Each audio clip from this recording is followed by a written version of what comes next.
Chapter 13. Neuro's new friend, Trazon. Trazon had watched the rapid rise of Neuro and then his monumental fall into relative obscurity with great interest. He had never come across such an arrogant, pompous, self-obsessed, power-hungry freak in his entire life. Save for himself, of course. He would be the perfect creature to manipulate into doing all his dirty work. All he would have to do is manage this vulnerable megalomaniac's massive ego by telling him how special he was. Neuro, thundered Trazon. Who are you? Where are you hiding? How do you know my name? Screamed Neuro. The spook Sethonian frantically scuttled around in his metal walking frame, pushing buttons on his vast array of gadgets designed to detect the presence of any intruders. He could not understand why all of these machines were failing to register anything unusual. The answer was quite simple. A soul wizard's soul cannot be detected by anything or anyone other than by another soul wizard. Their souls carry no colour waves, no sound waves, no thermal heat, and no particle vibrations. In desperation, Neuro used his gradually emerging telekinetic skills to move objects around the room using nothing more than intense concentration. Sophisticated-looking hard drives, monitors, and keyboards went hurtling in all directions and smashed into the surrounding walls with the intensity of an angry poltergeist. He hoped that the law of averages would result in at least one object making contact with this invisible foe. No need to be so hostile, said Trazon calmly. I am your friend, not your enemy. Like you, I am also a chosen one. The words, chosen one, were like music to Neuro's elasticized ears. Despite feeling somewhat vulnerable, he listened intently as Trazon continued his lecture. Like me, you have a greater calling in life, continued Trazon. You have been selected by our Dark Lord to be a ruler of creatures, a king amongst king, After an hour of deep discussion, or should I say, brainwashing, Neuro appeared to be a devoted servant of the dark side, and Trazon's loyal lackey. At least, this is what Trazon thought. Trazon had no idea that Neuro was in fact bluffing. In truth, the brainwashing session had failed dismally because Neuro's impressive brain had protected itself by producing thousands of alpha and beta brainwaves that created static interference and kept it level-headed.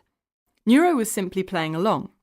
Once he had done his apprenticeship and learnt the ropes, he planned to destroy Trazon and assume number one position. Because Trazon was so certain of Neuro's loyalty, he agreed to Neuro's request that he now reveal himself in a visible form. Trazon's soul quickly flew into the enormous 12-metre-high, dark red ogre constructed out of bend rubber that was concealed in a deep crater about a kilometre away. Trazon had painstakingly fashioned this beastly-looking form from 5 enormous blobs of bend rubber and an entire litre of bleeding Bobbin's blood. Although it had taken him several hours to create, the end result was worth it. He knew only too well that Neuro was a shallow creature, likely to also judge his credibility on the basis of physical presence. Neuro was more likely to take orders from a 12-metre-high ogre than a small, unassuming Flexen bird. Trazon's assumption was wrong. Firstly, Neuro in fact thought that Trazon looked like a ridiculous mishmash of badly crafted Play-Doh. Secondly, Neuro only judged other creatures based on their intellect. He grouped all creatures other than himself into slightly dumb, very dumb, and extremely dumb. The jury was still out on whether Trazon was very dumb or extremely dumb. His impressive level of evilness was certainly not matched by his intellect, for if Trazon was even remotely intelligent, he would have already picked up that Neuro had on his best poker face and was bluffing. After all, creatures as egotistical as Neuro only served their own needs. Favours that they did for others were merely a means to an end. Trazon's ogre form effortlessly picked Neuro up and gave him a huge hug. Welcome to the family, son, he smiled, but then struggled to keep his facial expression as the revolting smell of Neuro's unwashed skin wafted upwards and assaulted his synthetic olfactory centre. How patronising, thought Neuro as he smiled up at Trazon's fiery red eyes through clenched teeth. You're not my father, and I'm certainly not part of your pathetic family, Mr. Blabbergats. It was just as well that Trazon could not read Neuro's thoughts.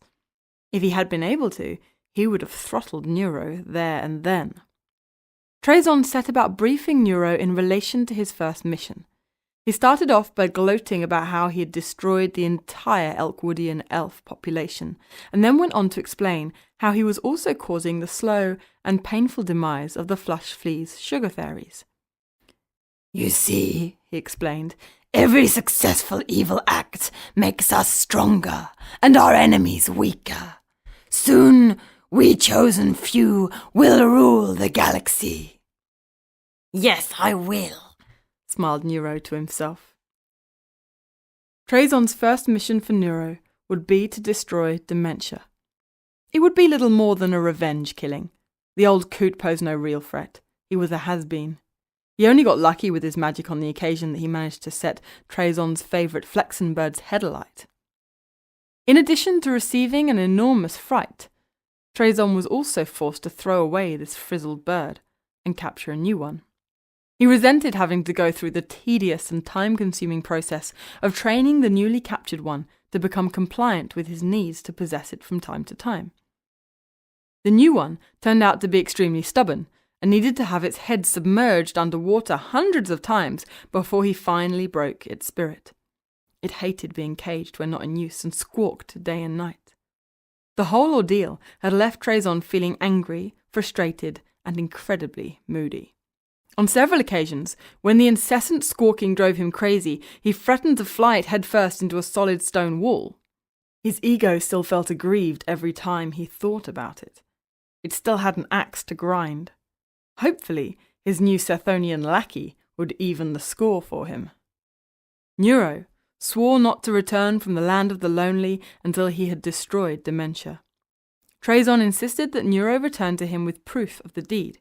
He wanted to be presented with Dementia's memorial diamond. The only way to destroy a soul wizard is to destroy its soul, and the only way to destroy its soul is by capturing the memorial diamond that lives within its soul and powers it. You may wish to think of these memorial diamonds as being equivalent to their soul's hearts. The moment their memorial diamond is captured, their soul goes up in a puff of smoke and disappears completely.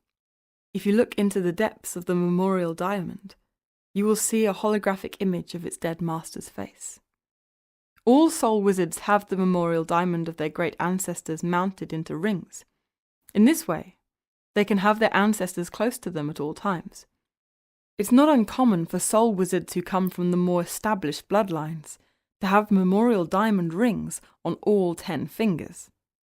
Many soul wizards genuinely believe that having their ancestors with them enhances their magical powers and brings them good luck.